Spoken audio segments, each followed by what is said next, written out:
The Mercedes S Class has always been a great car to be chauffeured in, and sitting here, I can tell you this latest version definitely continues that tradition. There's a choice of layouts, including this 3-person bench seat, and 2 individual chairs that are separated by a large centre console with cup holders that will heat and cool your drinks, and tables that fold out so you can do some work on the move.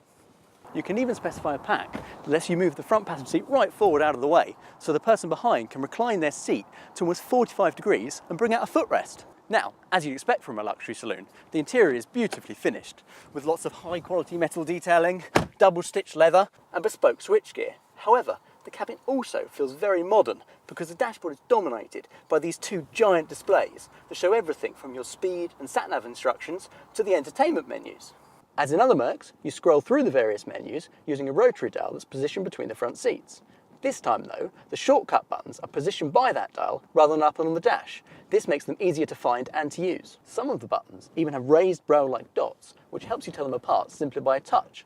Plus the telephone keypad doubles as 12 programmable shortcuts, and the voice control system works well.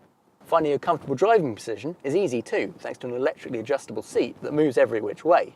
And if you want, you can program it to give you a hot stone massage.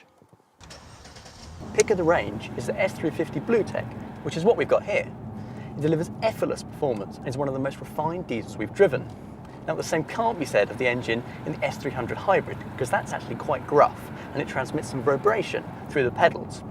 Fortunately, every S-Class is brilliant at shutting out wind and road noise, and there's just the odd clonk from the suspension over bumps. You can specify a suspension system called Magic Ride Control, which uses a camera to read the road ahead so it can actually prepare itself for bumps.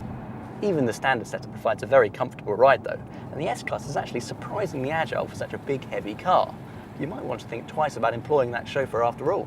In fact, Mercedes actually reckons that the S-Class could drive itself if it wasn't for some pesky laws that don't allow this. What you can specify is a driver assistance pack that lets the S-Class automatically follow the car in front in traffic, as long as you keep your hands near the wheel.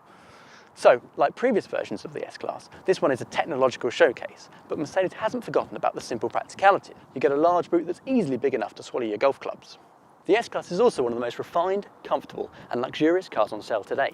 And if you go for the S350 BlueTech model, it's also surprisingly efficient. Okay, some of its rivals are a little cheaper, but if you want the best, it's the S-Class. And let's be honest, if you're in the market for this sort of car, you can afford to spend the extra. For more information, search S-Class on whatcar.com. And while you're here, click subscribe so you can watch all our other videos.